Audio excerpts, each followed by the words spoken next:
All right, good morning, everyone. I hope everyone can hear me. Hello and welcome to the 2024 Open Texas Conference. Let me get some things out of your view there. Welcome to 2024, the Open Texas Conference. Let's go to our next slide. Oh, we're admitting our people. The Open Texas Conference is sponsored and convened. Oh, can you guys hear me? It's plugged into types. Hopefully you guys can hear me out there. The Open Texas Conference is sponsored and convened by two cooperating organizations, the Texas Higher Education Coordinating Board, the state agency that serves as a resource partner and advocate for Texas higher education in Texas, and the Texas Digital Library, a library consortium providing services that enable free and open access to scholarly, cultural, heritage, and educational materials. My name is Mandy Palmer. I'm a faculty member in the English department at Houston Community College. I'm going to serve as your moderator today. We welcome you to introduce yourself and ask questions in the chat. Please feel free to turn on your webcam, but mute your mic unless you're speaking. Also, please be aware that we are recording the session today. Recorded sessions will be available within the conference attendee hub for 30 days. And then following the 30 days, the recordings will be accessible through the Open Texas YouTube repository. And I'm going to put that link in the chat here in just a bit. And I'm also going to put a link in the chat for the conference code of conduct, just for your information. Okay, stop sharing. All right. So I am delighted to introduce our presenter this morning, Delmar Larsen. He's going to be presenting our first session, which is titled Breaking the Golden Handcuffs That Bind Courses to Commercial Interests with the Adapt Open Homework Platform. Thank you all for joining us today. And now I'm going to turn it over to Delmar. Great. Thank you, Mandy. I've been admitting people from the waiting room, so I figured you were going to take that over so I could actually start presenting. Thanks, I will. Thank you. Nice teamwork. Yeah, and let me share the screen. So instead of starting with the formal introduction, I will start with something a little bit more practical, which is how you can get an account on Adapt, which is freely available to any verified instructor out there. So when I teach my classes, I like to emphasize the things that I want them to want the students to write down, and this is the one thing that I would like you guys to write down or to fill out while we're having our conversation, and that's register.libretext.org, and that's how you get an account to the LibreVerse, which Adapt is a critical component of. So this is the formal introduction of things. I just wanted to confirm here. So I mentioned the word LibreVerse. So the LibreVerse is the ecosystem of technologies that the LibreTexts project has been creating and curating for advancing our goals. And our principal goal is to take the place of commercial publishers from the classroom, and we want to do that for a variety of reasons I'll touch upon in a moment here. The only other URL that I'd like people to write down, if you can, is the Launchpad. And the Launchpad is the map to the LibreVerse, and Adapt is going to be the only part of that I'll be discussing today, unless you guys have an interest in order to discuss other parts of that. And the LibreVerse and the Launchpad looks something like this when you go to it. And when I actually go live to our infrastructure, I'll start with this. And we have an ecosystem of libraries that many of you may be familiar with.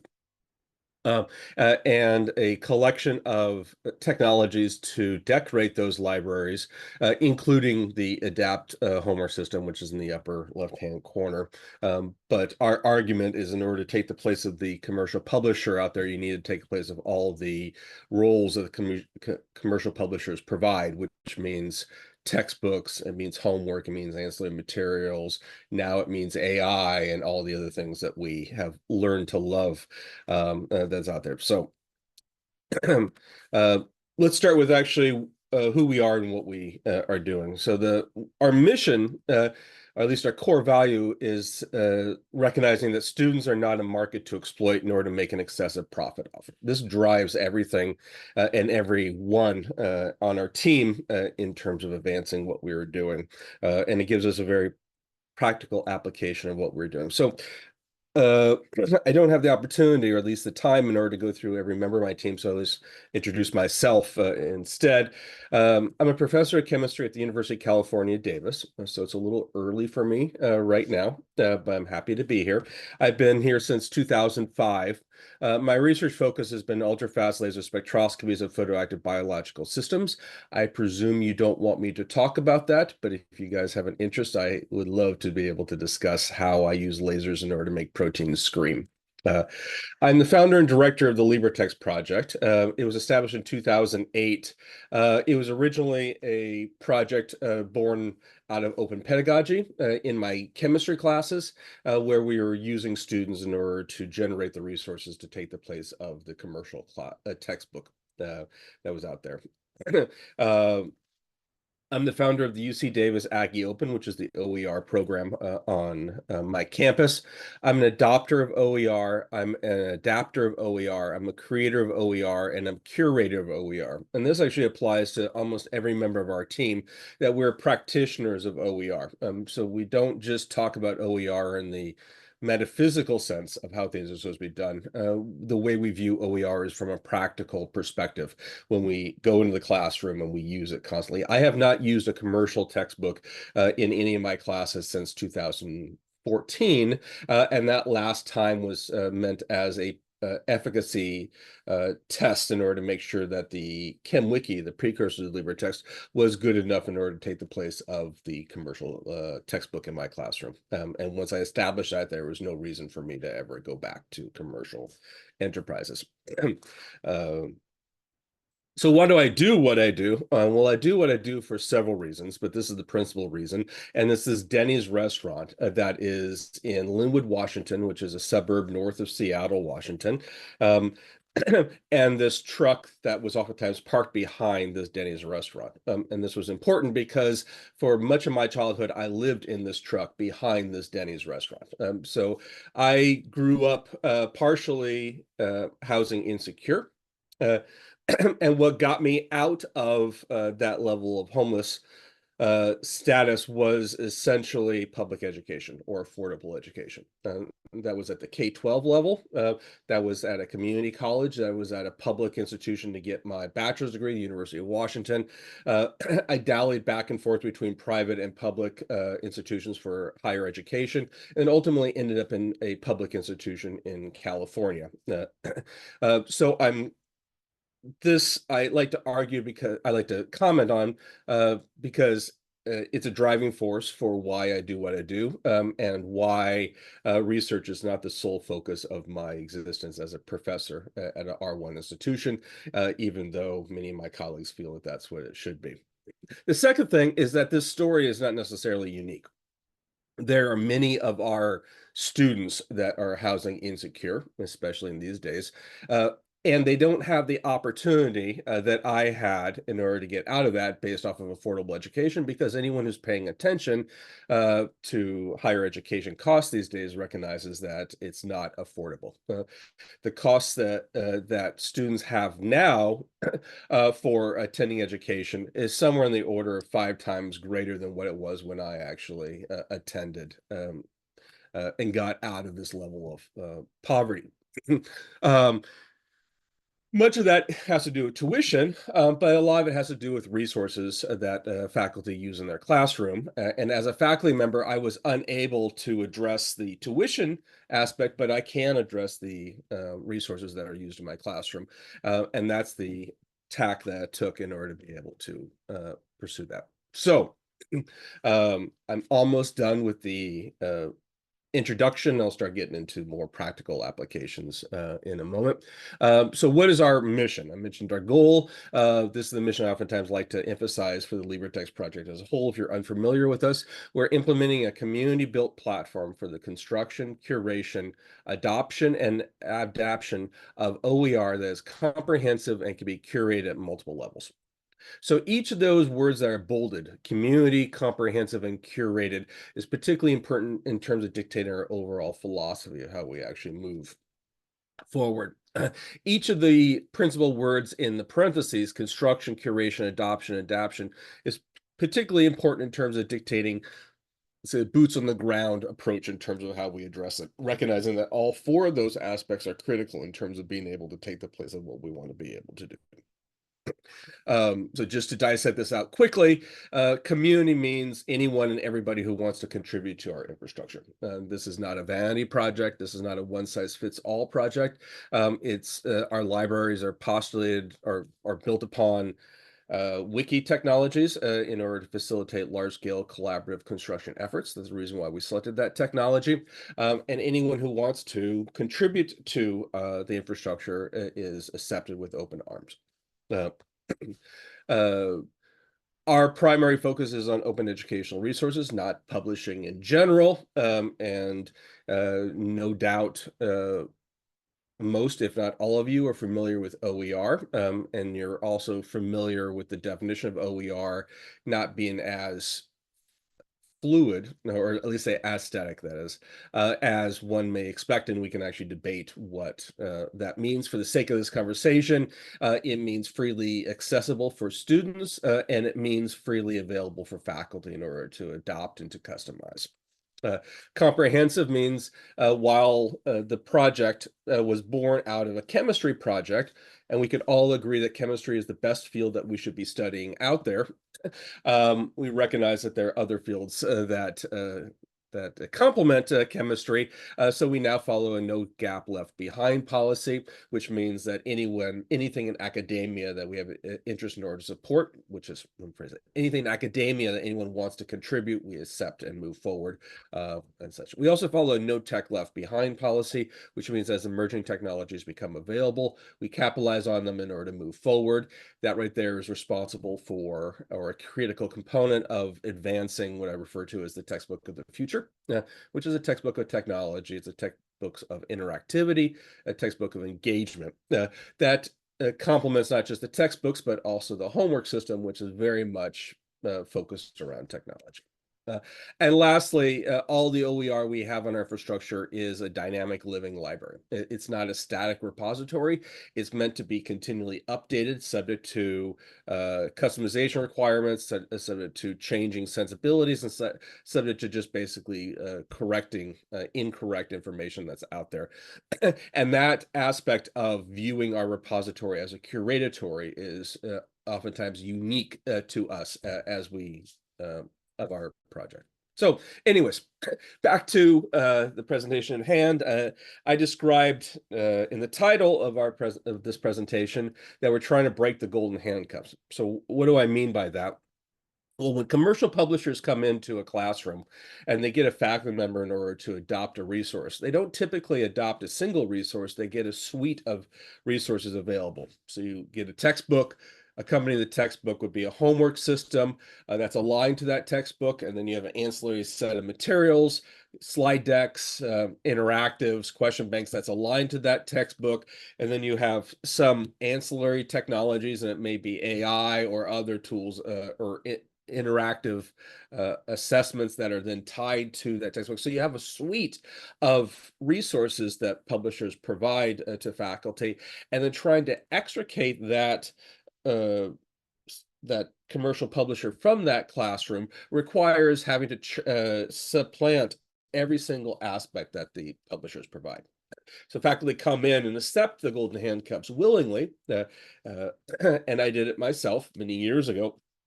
And then we need to be able to provide the textbooks and the homework system and the ancillary materials and the question banks, the slide decks, the AI, and all the things in order to be able to say, look, this is what you have, and this is what's necessary in order to move forward.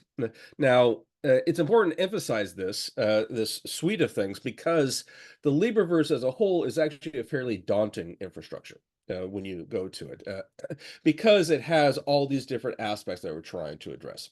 Now, the topic that we're discussing today is only the homework system, a critical component of the LibreVerse, but nonetheless, it's part of a bigger push that we're trying to pursue. So if you're unfamiliar with the LibreTexts project, it's the most popular OER platform on the internet today. We deliver about 1 million pages a day. And we deliver about 1.3, maybe 1.4, I'm not entirely sure the current number, billion page views since we started. We have somewhere in the order of 1.1 million pages of OER content in our library. In the ADAPT homework system, we have about 250,000 questions. And as a verified instructor, using that URL that I showed at the start of the presentation, you can get access to that massive question bank. And I don't know any faculty member that does not want to have access to a free massive question bank. And it's available for you because most, if not all of it, is OER and meant to be shared or used productively. And it should be specific, meant to be shared amongst verified instructors. It loses its utility if students have access to the question bank, uses its utility as a homework system. There are other metrics of particular importance, but I'm not going to go over that, and transition into homework. So many, if not all of us, are aware that homework is a critical component of our classrooms and our courses, that is, and especially online automated homework infrastructure. It's a very lucrative business. In fact, it's one of the reasons that commercial publishers have not been increasing the cost of textbooks over the last few years, because they've been transitioning the costs to the ancillary material, the homework system, in order to continue their revenue making enterprise. So this is a study that came out a few years ago by the Bayview Analytics team, the former Babson research team, and identified the curriculum materials used in teaching. And the #1 curriculum that's used in teaching, material that's used in teaching right now, is the online homework system, where 2/3 of classes have adopted a homework system. Some have recommended a little bit more out there, and it's growing steadily. So if we want to be able to break these whole handcuffs, we need to build a homework system to complement the libraries that we have in our LibreVerse. The problem that we have is that the homework system is not an easy thing to build. It's not just something you take off the shelf and run with that, even though there are lots of open source versions out there. And it took us many years in order to be able to start to have a viable homework infrastructure out there. What I'm happy in order to show with you today was the product of support from the U.S. Department of Education. We were an inaugural Open Textbook Pilot awardee back in the end of 2018. And then a sizable amount of investment from the state of California to the tune of $5 million was spent in terms of building, or was allocated in order to build the ADAPT system. Now, because the state of California is having some financial issues, they took a little bit of that money away, but we got a lot of it done with the resources that we did have available. So when I actually showcase the ADAPT homework system, you can go directly to adapt.libretext.org in order to be able to see it and sign in with an ADAPT account, which you get when you actually register. And I also show this to you when we actually get to it. You can request accounts directly here if you don't want to go to the register account. The account for ADAPT is currently separate from the LibreOne account, but in the next several weeks, they're going to be integrated into a single account. So let me skip over that and start getting into the homework system. So let's lay a little bit of groundwork of what's necessary for a homework system to be constructed so we can identify the features that we're addressing here. We knew that we wanted to build an infrastructure that was flexible, dynamic, comprehensive, embeddable, LMS agnostic, powerful, and free or nearly free. And these were the criteria that we wanted to be able to make sure that our homework system in the LibreVerse was capable in order to do. And these are the criteria that made it difficult for us to actually create the ADAPT homework system. But we're happy in order to be able to address all these criteria, again, thanks to the support from the state and the US federal government. The upshot in order to do so is slowly and efficiently, and we've been trying to do this for 15 years, but it's only the last couple of years that we've been released. And the principal aspect in terms of building the ADAPT homework system is not to reinvent the wheel. So relying on the relying on the sharing is caring model of OER, you can apply the same thing to code via open source. If we can, we try to capitalize on existing technologies and integrate them into our platform rather than having to recreate the wheel. And there are lots of wheels that are recreated in this landscape. Heather asked a question in the chat about an access code. The access codes are handed at registration, but if you give me a moment after I do the presentation, I'll download a range of access codes and paste them in here. They have a 48-hour lifespan, so by the time this video gets up, they will be expired. But this will at least get those of you that are attending an access code that you can start jumping in near immediately. So I mentioned that the infrastructure that we had put in place had to be flexible. So we recognize that, yes, chemistry is the best field that we should be studying out there, but the infrastructure that we put in place needed to be able to handle more than chemistry. It needed to be able to handle all of academia. And the argument that we have here, which relatively straightforward, is that no one technology is able to handle the breadth of different applications in academia that's out there. So the type of infrastructure that's used in Spanish is different than the type of infrastructure used in chemistry or economics or accounting or anatomy and such like that. So instead of trying to take a technology and push it beyond its capability, let's take a different approach and let's take multiple technologies that are able to focus on different fields and bring it together into a single infrastructure with an umbrella on top. Now, this is something similar to how learning management systems operate, where you come in and you have different vendors or tools coming in here in order to be able to provide an integrated product. That's how ADAPT actually is formulated. So we have 4 critical technologies underlying ADAPT. One is called WebWork, iMathAS, H5P, and native. WebWork is a technology that came out of the middle 90s, back when the word web was very exciting in order to throw it everywhere. So there's a combination of web and homework. It came out of upstate New York. The University of Rochester expanded a lot over the last 3 decades. And it's a powerful infrastructure for algorithmic-based, math-based calculations. It's especially used in upper divisional math and in engineering classes, and especially on the East Coast. iMathAS is the technology underlying MyOpenMath. It has comparable capabilities to WebWork, but it is not interchangeable. It's completely different infrastructure behind it. It's the same technology that underlies Lumen Learning's OHM system and XYZ homework. Those latter 2 are commercial products. Both of these are open source technologies. Anyone can go to GitHub, grab, and run them on your own server. We run both of them simultaneously within ADAPT. Then we have H5P, which is a relatively newer technology. It came out of north of the Arctic Circle in Norway. And it complements these 2 technologies, not being algorithmic, but being very graphical. It's also very convenient in order to be able to create H5P. And it's, again, because it's graphical, it's really quite great for those students that don't have disabilities. It has serious issues if you do have disabilities and you need to have alternatives in order to be able to operate that. And if you have an interest, I can go into more detail about why H5P is not as ideal of a platform that's out there. But nonetheless, you have the opportunity in order to make H5P problems or migrate your problems over into ADAPT in order to be summative Lastly is what we call native, which is the technology that we have that is native to the umbrella technology that we have in place there. And that right there includes a range of different approaches. One is QTI, and this is going to be the last acronym I'm going to give. QTI is question and test interoperability. That's the protocol that's used in most learning management systems, although many learning management systems are starting to evolve because it's a relatively limiting technology.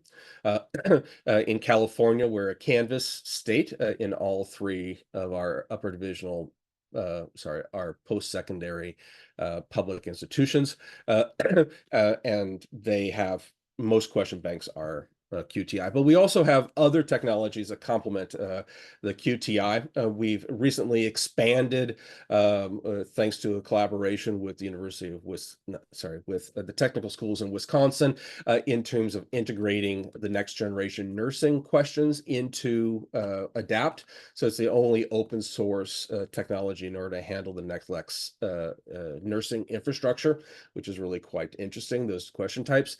And we integrate other things, including an organic chemistry sketcher, so you can actually build organic chemistry molecules, a virtual dissection that's meant for anatomy, although we're starting to expand it into computer information systems where you can actually have students dissect a computer and bring it together, and accounting and a few other things that are tied into it. So it's a hodgepodge of different things that are out there. The upshot of that little introduction here is that there is no one single technology for our auto-graded capabilities. There's a range of different technologies that you as an instructor have access to. And no one uses all four technologies, but you have the ability to do so if you want to. So it's all a single database, a single infrastructure that you can do a search through and find a question. Now, does it matter what technology actually runs that question? No. For your use that's out there. Now, of course, when you're creating problems, you pick the technology that fits your needs or your comfort zone that's out there. Ravindra, I'll actually talk about that a little bit out there, because H5P, as I mentioned, is getting a lot of play and has a lot of problems that's out there. And I saw that Jeff is here, Gallant from Georgia. And yes, about 6 to 8 weeks ago, a Desire to Learn, which is a commercial learning management system, purchased H5P, or the company that runs H5P, and it's still unclear exactly what type of consequence that's going to have for the community. I am generally not optimistic for for-profit companies buying not-for-profit and maintaining that not-for-profit infrastructure. It's out there. It's actually not-for-profit, I mean open source. So anyways, complementing the auto-graded technologies are open-ended questions. So when I teach my upper divisional classes, there are questions that I throw out there that I just can't make into an auto-graded infrastructure, proving things, drawing things, although some of that could be made auto-graded and such. So we have open-ended question infrastructure for humans in order to be able to grade them. And in many of my cases, TAs, because I have access to that in a large university. So students can submit text, they can submit audio files, they can submit videos, they can submit PDFs or whatever else for grading. And we have a facilitated, what we call open grader, in order to be able to go through that very effectively and such. That was honed by my TAs in my class. So the upshot of this overview is essentially we have the technology in order to handle a wide range of auto-grade capabilities and a range of open-ended question capabilities. It's a very flexible infrastructure in order to move forward.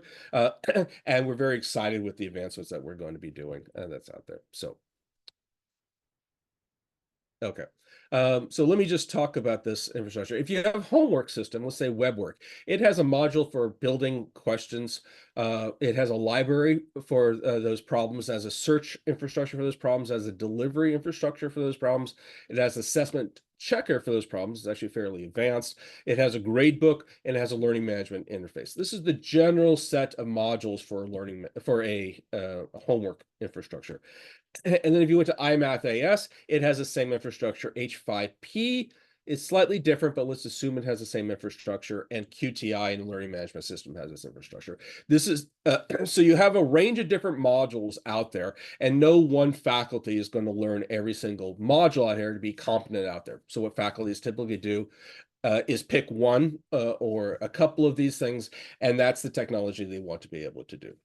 So what we have done is to try to take these different technologies Uh, uh, Centralize the problem library. So it's a single library that you could do a search through. Again, any verified instructor gets access to using this as a question bank across the board.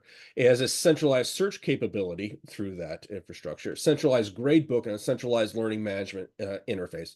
It should throw on there also a centralized user interface, user experience. So the student that's actually taking or using Adapt for Spanish has the same interface to using it in chemistry or using it in biology or using it in a wide range of different fields. So it doesn't have to be a different homework system every single term or every single class in a term.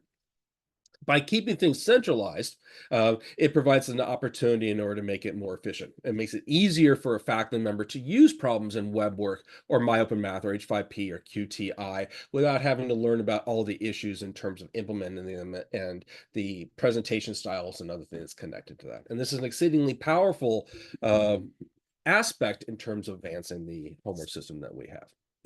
Okay, so Adapt is built for multimodal use. Students can access Adapt directly through the Adapt website, and that was pasted in the chat a moment ago. Again, if you go to the Launchpad, the first or the second URL that I shared with you, it will also have a link that goes to the Adapt homework system. And like I mentioned before, if you don't have an account, I'll put some access codes. I'll grab some access codes after this presentation before I start going to Adapt, so you can actually get an account. You don't need to wait for verification.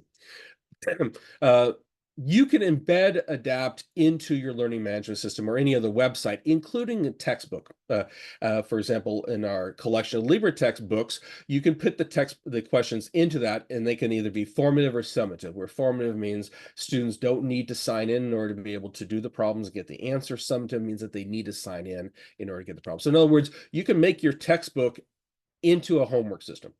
So if you feel that students are not interacting with your textbook enough, and I don't know any faculty member that feels that that is correct, this is a mechanism in order to provide an incentive for faculty and for students in order to interact with the textbook more. Now, there's no study out there that I'm aware of to talk about how this form factor of delivering questions is different from the form factor of going to the website. I just believe that's that, and I'm interested in order to be able to explore that study at some point. So what will be released, I think, upon review, and I think it's already in review at both the iPhone and the Google stores, is our in-class, it's our phone app. So half of the traffic to our textbooks are from students accessing it through phones. Phones are their native technology of choice in order to tap into resources or tap into the internet. So this by making a phone app provides an opportunity for students to have the technology in order to be able to advance, to bring the technology to the students instead of forcing them away from that. Our in-class response system, our phone app gives us the ability to also use Adapt as an in-class polling system. So in other words, to take the place of iClicker or Turning Tech or other pricey infrastructure that's used in our pedagogy in the classroom today. In fact, oftentimes those pedagogies cost as much as a homework system, which is actually quite remarkable given that it's not nearly as complicated in order to be able to build something like that. So that means that of the 250,000 questions that we have for homework, you can grab and use them for in-class questions summatively for students in order to pull in and grab those questions. Lastly, whether students submit via the website directly or embedded in the textbook or through their phone, they have the ability, the scores that they've submitted, or the scores, whether they're open-ended or auto-graded, can be passed back to your campus learning management system via LTI or an enhanced LTI interface using API in the case of Canvas that gives us a bit more power than what LTI does. LTI is the protocol for vendors talking to learning management systems by One Ed Tech right now. And we have somewhere in the order of 120 or 130 campuses that have already hooked into Adapt so far in order to be able to do that. This is an example of embedding into a LibreText book, in this case here, H5P. question. It's used formatively. This is for an intermediate nutrition book out of Kansas State University from Brian Linsfield. And he uses this example is formative, but he also uses it summative. In fact, his book has 400 of these relatively low stakes H5P problems, and he's been using it for the last 4 years in this way quite productively. So our phone app, which I mentioned a moment ago, was actually constructed via the University of Arkansas in Little Rock. And this is a longer video, which I will probably try to move forward, that shows the phone app for a introductory chemistry course, which again, we all agree that chemistry is the best field for studying out there. And it shows the same interface in a native fashion that you'd be able to get off of the web interface that's out there. This does not seem to want to. And I'm trying to take a snapshot right here. This is an H5P problem that again is embedded into the phone app, and it can be used in order to take the place of iClicker. I think the iClickers now are about $40 to $45 per student per term. Okay. Huff asked the question, what's the name of the app in the store? It should probably just be called the Adapt app or something like that. It hasn't been created yet. It's under review because you need to make sure that we're not having nefarious things accessing to your phone. And we're going to be updating our app soon in order to capitalize on the camera on the phone, so you can actually take pictures and automatically push it to Adapt. And we can also do some machine learning on the product of that, so you can actually write down some math, take a picture of it, convert it to equations that can be reviewed in a faster process, or taking a molecule that you draw down and convert it to a three-dimensional graphical description in a way that's very similar to the way chemists typically do things, instead of constructing it manually online. So anyways, so at this point, you may be wondering about why Adapt is called Adapt. And Adapt's name originates from the fact that we have two principal ways in which we deliver problems. One is a traditional way that's out there, which is you have courses have assignments have questions. Those assignments open on this date and this time, close on this date and this time, and students just go through the list of questions and they solve it. The traditional way that's underlies all homework systems, although some complement them a bit. Adapt is named Adapt because we wanted to introduce some adaptive learning capabilities. So if you're unfamiliar with adaptive learning, it is a spectrum. So on one end, you have the black box, now you call it AI-based algorithm infrastructure, recommender engines, Bayesian statistics. You can talk about a lot of things that are out there. And on the other end is a white box, transparent infrastructure that operates.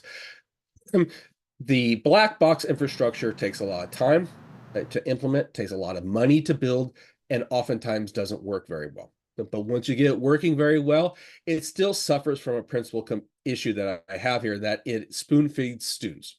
So students are actually told to do this problem, or do this problem, or do this problem, and students don't know why they're doing that problem, or that problem. Faculty don't know why they're doing that problem, or that problem, or that problem, and they're basically spoon-fed the students. Now, the problem that I have with that is that the students are not growing into individual learners.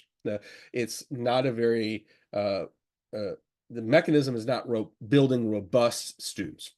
On the other side is an approach that we follow. It's called learning tree approach. That right there is based on decision trees, where instead of having a black box that you don't know how it operates, you can actually look in and see how this thing operates. You formulate these trees. So instead of an individual question that you give out there, you give a question with a backup set of remediation nodes. So when a student gets the question wrong, they have the opportunity to go into the tree in order to learn the skills necessary in order to be successful in that specific question. And then once they interact with the tree enough, they get a do-over as an incentive, and they can come back up and do the question again.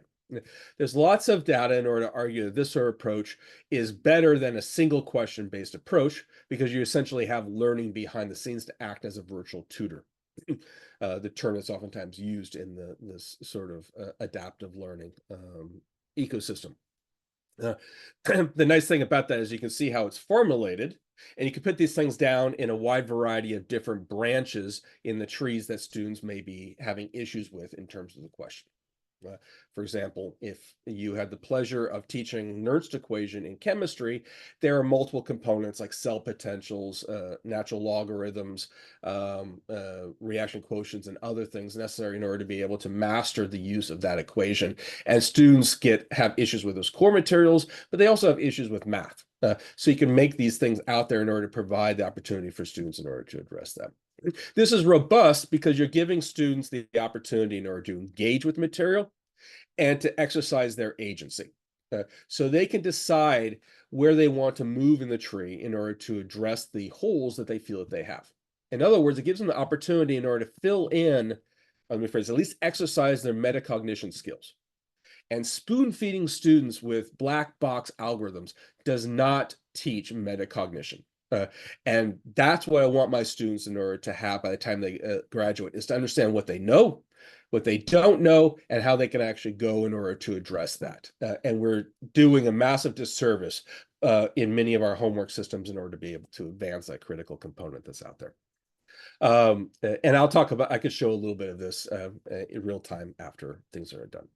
Okay. So let me throw this thing all together, and I know there are a few questions in the chat, and I'll address it momentarily. We have a range of different technologies, and we're continuing to expand those. They all fold into this adapt overlay. Those things, questions can be embedded into the textbook. You can access it directly to the phone. They can pass back scores to your learning management system, so you can actually use that grade book. If you decide you don't want to use a learning management system, you can use the grade book that's native and adapt and run like that. That's my preference because I just don't like any learning management system out there. Complementing adapt is a secondary application that's associated with the H5P, which when you get an account, a verified instructor account with that register.libretext.org email I mentioned to you, gives you access to our Studio, which is our H5P authoring platform repository that then complements and that folds into adapt for summative use, but you can also use it for formative use, embedding into your textbooks in order to make a more engaging resource that's out there. And I saw a question that popped up there in terms of accessibility, and I certainly will be addressing that. This right here is just a snapshot of what adapt looks like, at least for me several years ago, which of course involves all my chemistry classes. So at any point I can come and grab them. These are all public. So once you get access to adapt, you can ask to see what my graduate level 205 class is and the questions that are out there. This right here is a snapshot of an auto-graded question that actually has algorithmic capabilities and detailed pedagogical solutions. I need to actually pull this thing up. And this shows you what a student will show, with the exception of that you're a fake student, because we're not trying to attack the student. And each of these numbers here varies, and the mathematics behind it will change the submission so that every student can actually have the different question if you decide that you want to go about doing that as a mechanism for doing so. This right here is a snapshot of the Open Grader. I mentioned the Open Grader in the context of how to facilitate rapid grading of open submissions for a class, where you can actually swap through and go question by student by student for individual questions and look to see what their question was, what their submission was, and then be able to submit scores that are accordingly. We have a grading infrastructure in order to facilitate several different roles. These are where my TAs come in. They oftentimes just go through relatively quickly. They were the ones that provided massive feedback in terms of optimizing the Open Grader, because if it were clunky or slow in any way, my TAs would actually rebel against me and have a little mini coup. So I needed to be able to make sure the infrastructure was well honed for their use. We released about a month and a half ago, our learning analytics infrastructure. So we collect a lot of data about how students interact with problems. we collect a lot of data of actually how students interact with textbooks if you decide to actually flip it on. And both of those things can actually be funneled into a single learning analytics infrastructure in order to identify questions of pedagogy, questions of efficacy that's out there, that includes being able to identify standard performance aspects of descriptive descriptive interpretation of the data. We can identify time on task, time in review after task. We can identify learning curves if we have enough data in order to go about doing so. We have an early warning system in order to identify students that require that may have issues with their performance, and that's projected that they may fail and you need to do an intervention that's out there, and a few other analytical infrastructures that's out there, for example, coupling to a framework of learning objectives or learning outcomes in order to identify that you have demonstrated proficiency in the goals that you may have in your syllabi, which is especially useful for not just pedagogy development, but also for the bean counters that are interested in terms of demonstrating that you are proficient in what we are doing. That's there. I see a few questions. Like I said, I'll address them because I'm almost done. I mentioned a few of the advanced things here. This right here says release soon. It actually has already been released. And this is a video of our organic chemistry sketcher. This took a little bit more development in order to implement because it's a graphical interface instead of a text-based interface. It provides opportunity in order for students to create molecules and then evaluate if those molecules are correct or incorrect that's out there. And we're hoping to be able to facilitate a better technology to identify what is incorrect about the molecule and perhaps provide feedback behind it, although that's a more advanced infrastructure that's out there.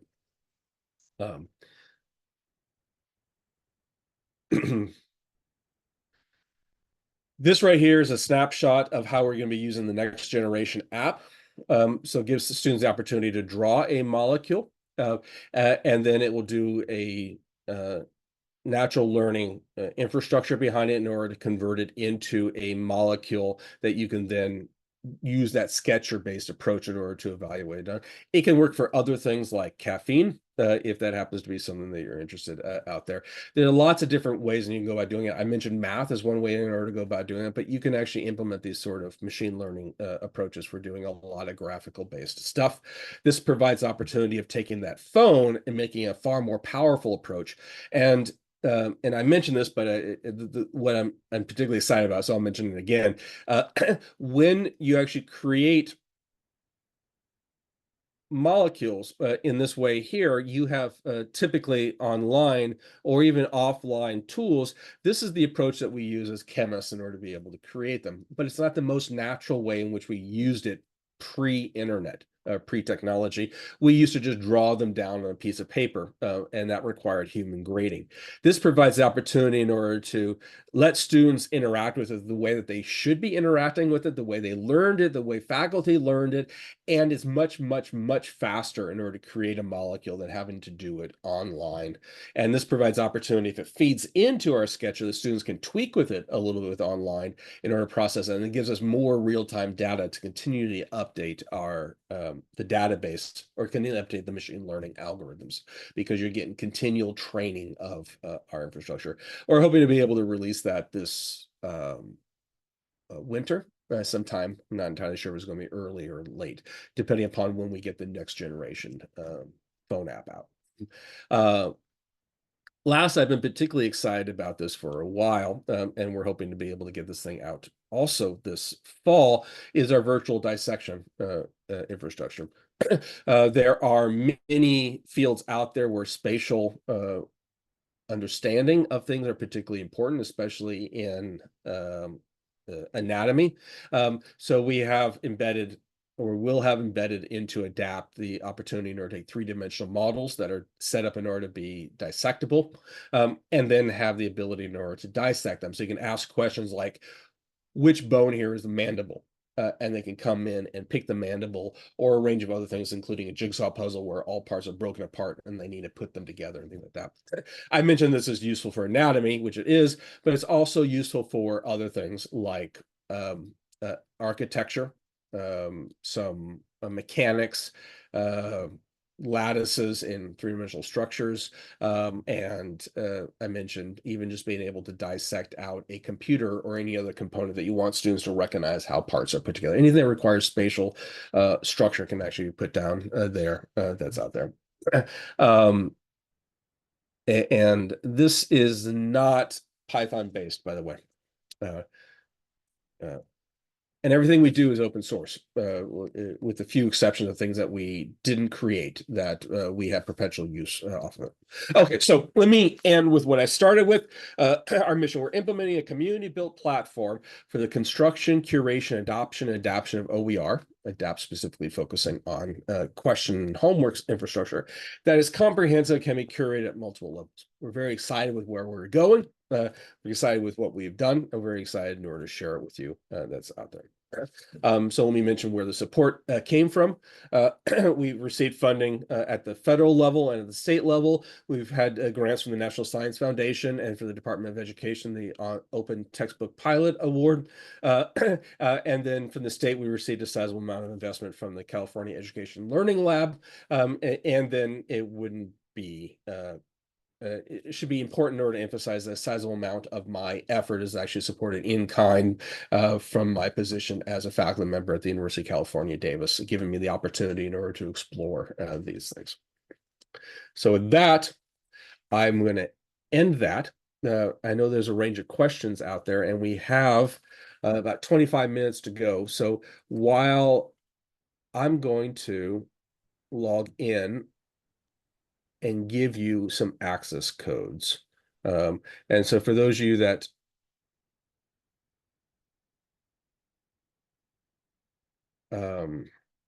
didn't get this, I'm pasting this in here. This is not going to be posted on YouTube for 48 hours, right? I think it's 30. It'll be up in like that's 24 hours, 30, something like that. Yeah, so it won't be up very long. It'll be up in a little while. But then you said they'll You said 36 hours, so it's less than 40 hours.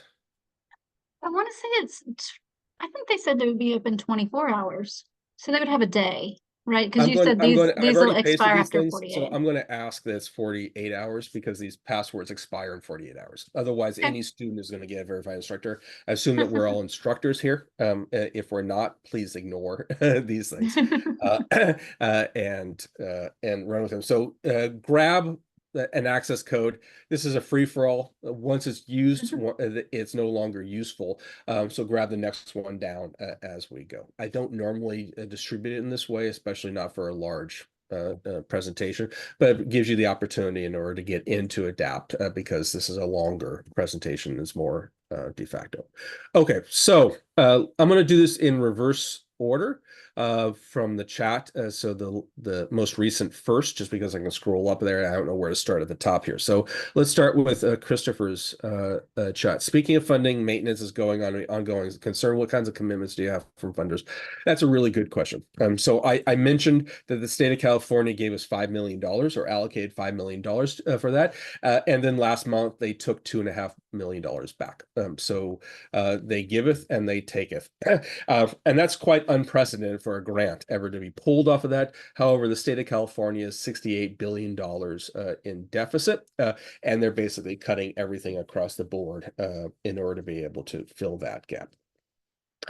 So that caused some concern for us, not because that was going to happen, because eventually we knew we were not going to be on the financial teat of the government, but it happened much faster than we were expecting it to, because we thought we had 4 years in order to be able to advance that.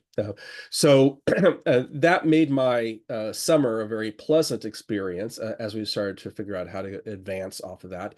Fortunately, the state of California came back because Adapt is so widely adopted in the state and growing quite steadily. It's actually an exponential growth right now.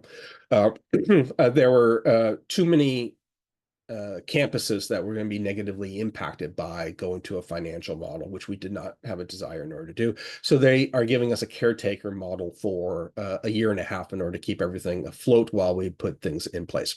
So Adapt is freely available for all verified instructors across the board as a question bank. So that's across the board.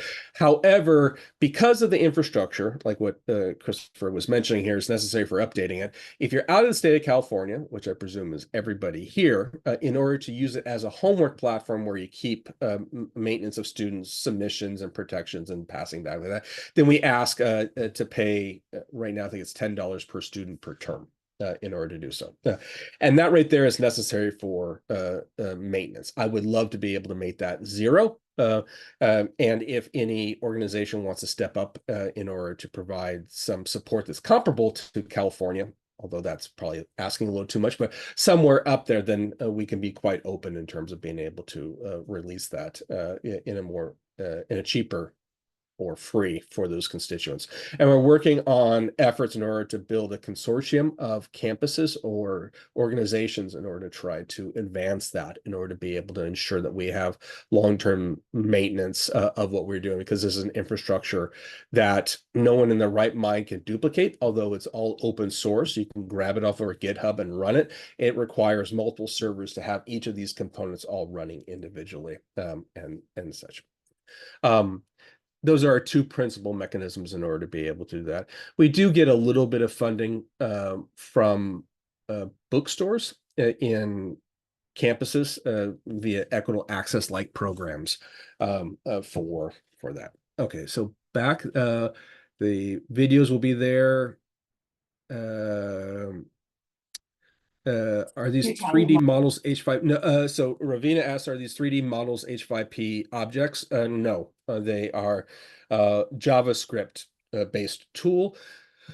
Finer details of what's inside that JavaScript, I'm not entirely sure about. I would actually have to ask questions about that. I don't think it's been released on GitHub yet because it hasn't been integrated into Adapt, but it will be available for people to tap into as a tool that you can grab and run with. We're expanding it to handle different light sources and backgrounds and color maps and things like that for the three-dimensional structures. A lot of things that, to be honest, I don't understand very well. Okay. Ash is interested in caffeine. I'm not sure what time it is in Australia, but hello. Okay. Rita asked, who's building the back end of Adapt? That's a good question. So we have a primary programmer that we've been working with for the last 4 years in terms of building Adapt. Eric Keene, he's great. The actual application is built in PHP. But each of the technologies that are embedded into it may be a different technology. For example, I mentioned the virtual dissection is a JavaScript-based technology, and I don't know what framework that might be in there. I would presume React, but I'm not entirely sure. iMathAS is a PHP-based system. WebWork is a Perl-based system. H5P is JavaScript, HTML, CSS based infrastructure. And such. But it's a team. It's actually held outside of my campus. So for those of you that are unfamiliar, we have a very peculiar mode of operation because LibreTexts as a whole is run partially as me as a faculty member at UC Davis and partially me as a chief executive officer for a not-for-profit off of campus. And the reason for that is there are reasons why I want to be in academia, for example, grant-based approaches off of things, but there are reasons that I need to be off campus in order to deal with interactions with various organizations and such. And basically, almost anything that I can move off campus, I do, because I don't like interacting with my campus's infrastructure and accounting infrastructure and other things.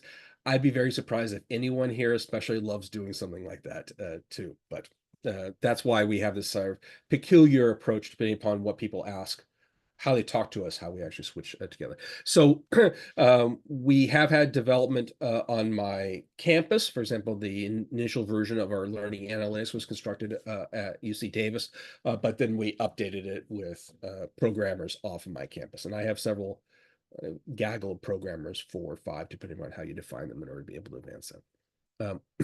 Ravina asked the question about the adaptive learning scaffolding. We're very excited about the learning trees. Like I said, hands down, it's superior to an individual question based approach. The problem is that you need to create these learning trees and dissect them. That takes a little bit of time. The question that you have is the Open Grader app LMS Blackboard friendly? So the open grader is run through Adapt. It's not funneled into a learning management system. It will pass back the grades, the scores to learning management system, whether it's auto-graded or it's open-ended grading that's out there, but it's not designed to be embedded into an LMS. But it's written in PHP. I mean, it could be exported and customized into a separate tool for people to facilitate that. But a lot of these utilities requires the adapt infrastructure and the way the questions are put in place in order to be useful. And I'll showcase that in a moment. I know I have 20 minutes left. Ravina asks, will Adapt be offered as a free app? The phone app is free. You just need to have an account in order to tap into that, whether it's one of the two technologies that's out there. Okay. What's the name of the app? It's probably going to be Adapt. And I'm still, the whole phone situation, I'm still learning what it's like to make apps and things like that. So I know web interface very well, but phone is still a new interface for that. I will mention that this is something that I've been particularly excited about in terms of advancing Adapt, which is for offline use. So there were lots of students. So we've been pursuing offline access for the LibreVerse for a while. In fact, we're going to be releasing, I think later on this year, hopefully, our offline access to being able to allow students to download textbooks or download a library of textbooks to their phone or to a Raspberry Pi box as a hotspot for a variety of reasons. We did that for developing countries specifically. However, it's clear during the pandemic that there are many populations in America where students have limited access to high-speed internet. In order to try to address that, we wanted to be able to adapt an offline technology that people can do and then submit it. The problem is that there's a lot to package into a phone in order to be able to distribute these questions effectively. So it's going to be a very limited or restricted access, restricted infrastructure for putting in place. But we're hoping we'll be able to address that if we can actually get funding in order to be able to pursue that. So we have some accessibility things there.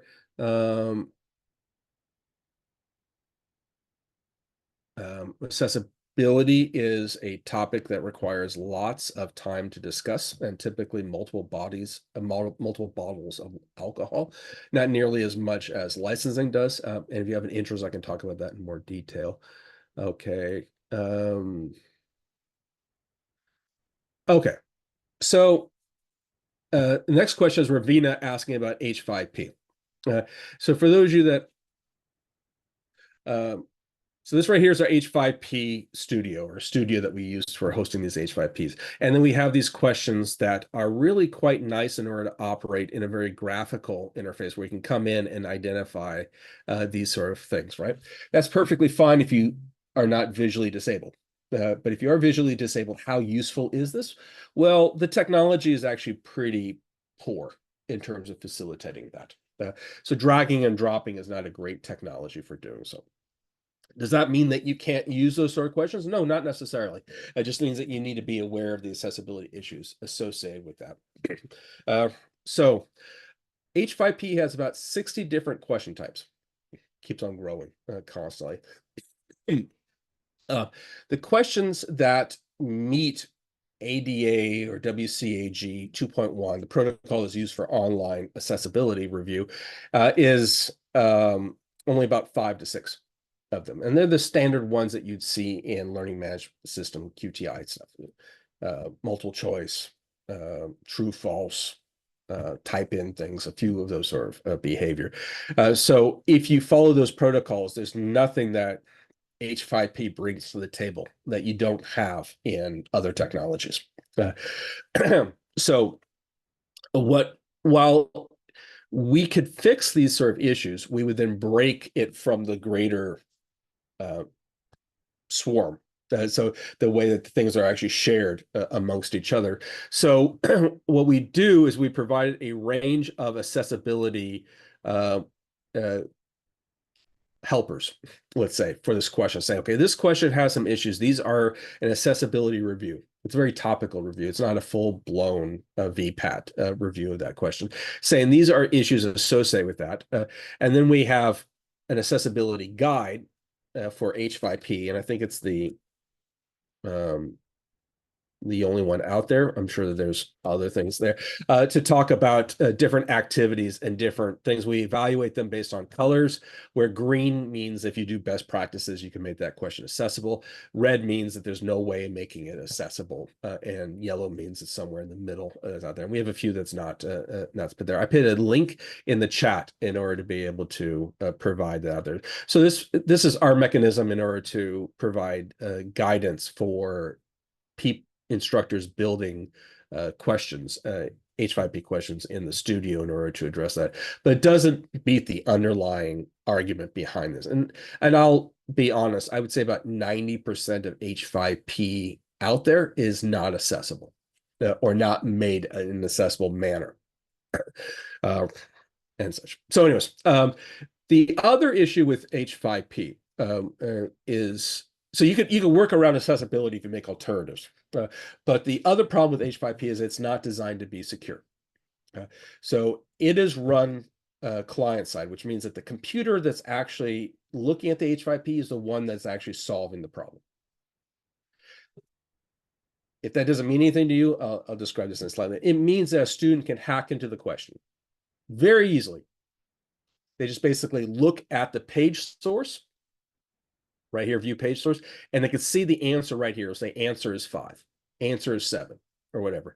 So if I create a whole suite of H5P problems as homework, meant for students in order to do and have some sort of summative capabilities, and I discover that students are able to hack into it immediately, I would be hacked off. No pun intended, off of that.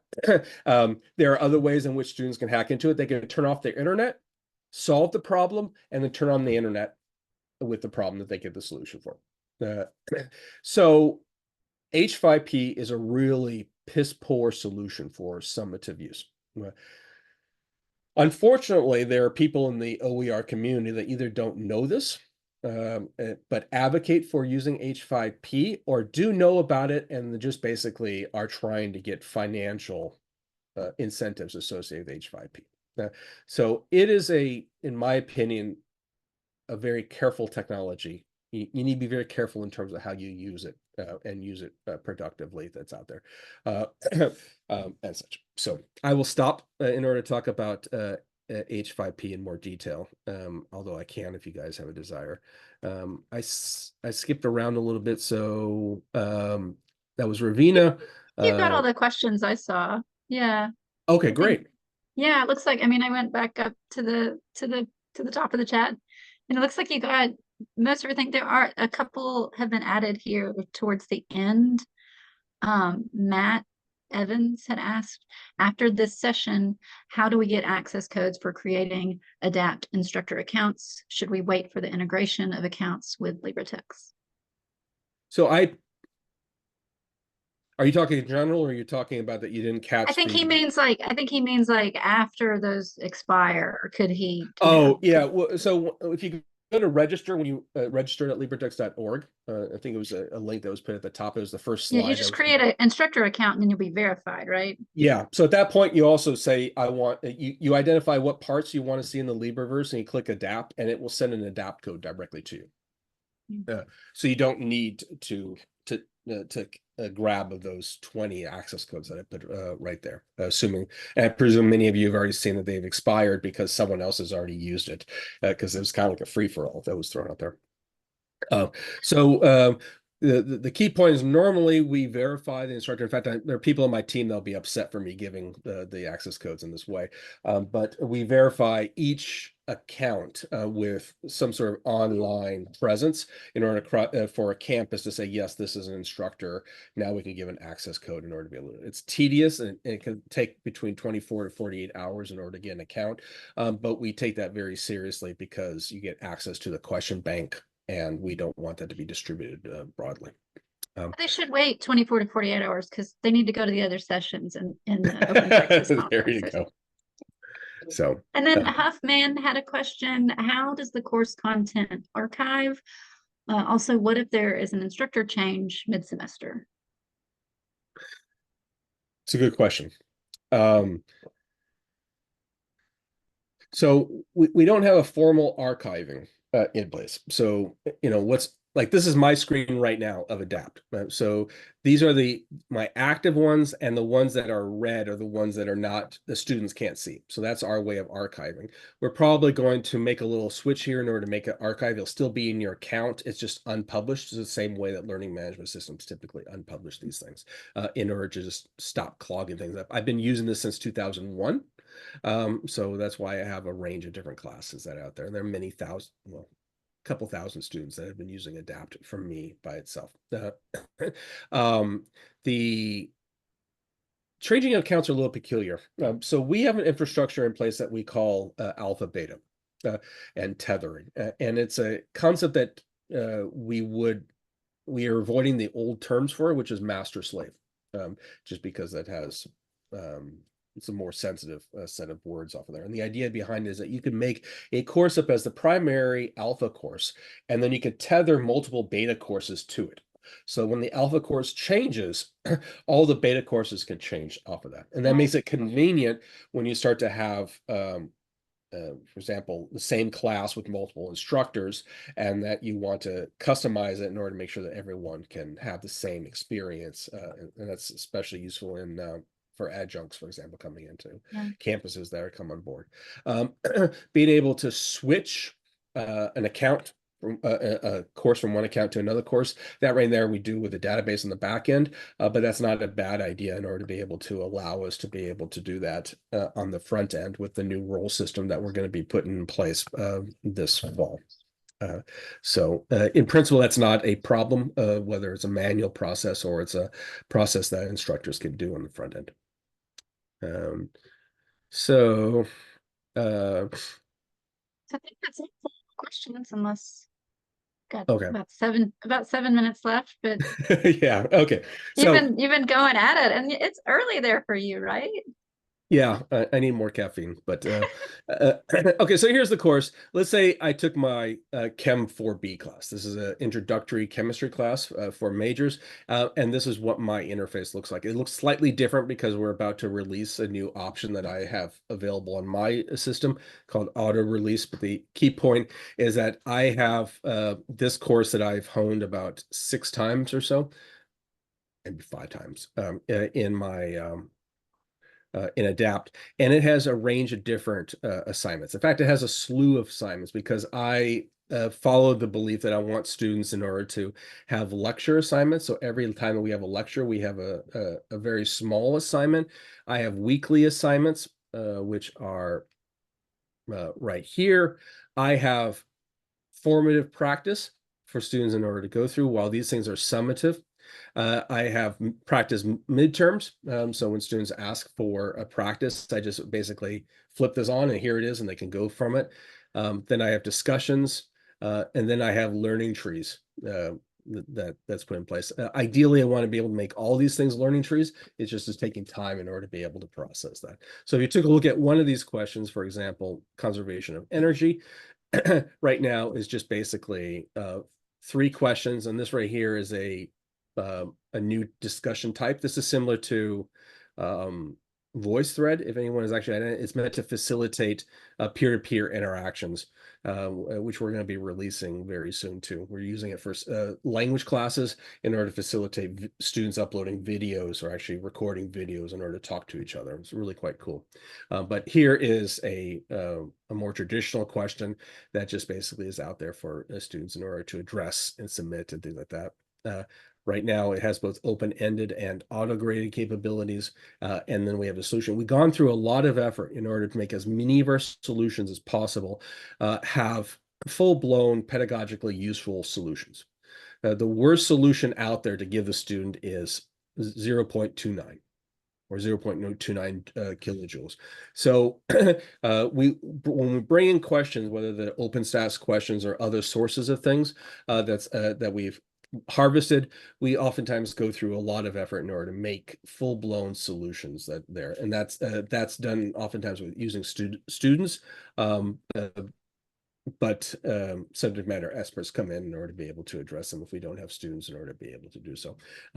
And that's a commitment that I have in terms of what I feel a question to be useful needs to have a good solution behind it.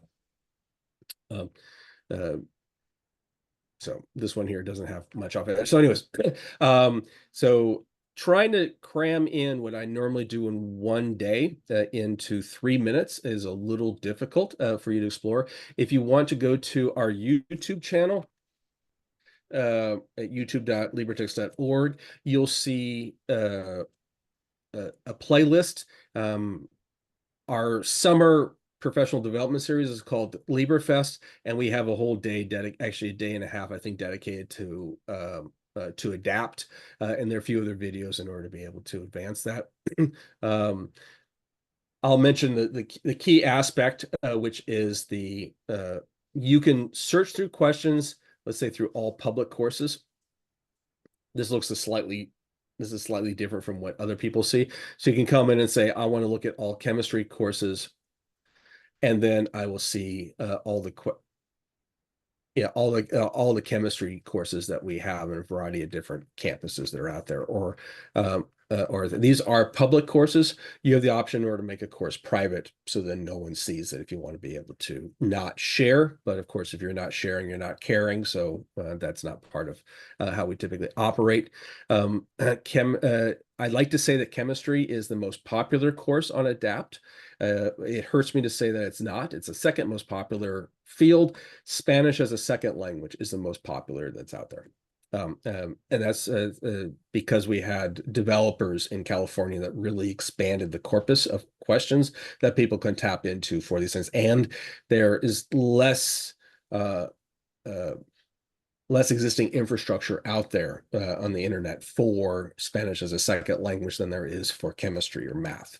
And that's out there. So anyways, I can do a search through the courses. I can also go through and do a search through the question trees. Go through the questions. That right there gives you access in order to be able to say, if I want to find out how many questions have the word calculus in the title. That's not necessarily the best way in order to look through calculus questions. It's better to do a search through tags. This was a 1.3 thousand, a 6.5 thousand for the meta tags.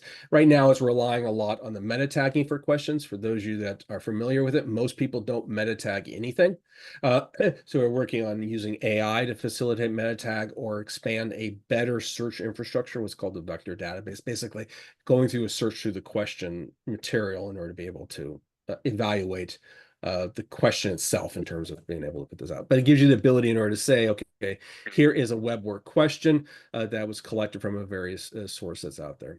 I will mention, because we take we take legal requirements seriously, every single question has its own attribution that you can see. For example, this question right here can pop down here and has the full-blown attribution necessary for the Creative Commons licensing for the questions that we have here, saying, here's the title, here's the license, here's the name, and here's the source content. We are not fully compliant with students to see attributions because we don't give them the source content where they can come to search for it, because that will oftentimes undermine the utility of that homework system, although search engines are quite capable of being able to facilitate that too. And such. There are many other things that I would love to be able to talk about, but I just don't have the time. In fact, I am at time right now, so I will just give you the opportunity in order to review Adapt at your leisure. If you have any questions or concerns regarding Adapt, we have office hours Tuesdays and Thursdays at 9 o'clock Pacific time, my time, at zoom.libretext.org. It is open for everybody who has questions about any part of the LibreVerse, including Adapt, and I encourage you to take a look at that. And we do have a professional series. We are we're going to be doing Oktoberfest, which is our fall professional development series. That will be the day before Open Ed, so it's going to be October 7th. And when you register, you'll get information regarding that, and I encourage you to take a look at that because it's quite an adventure for that full day. So with that, I will hand it off to Mandy, and feel free to contact me with any emails or concerns that you may have.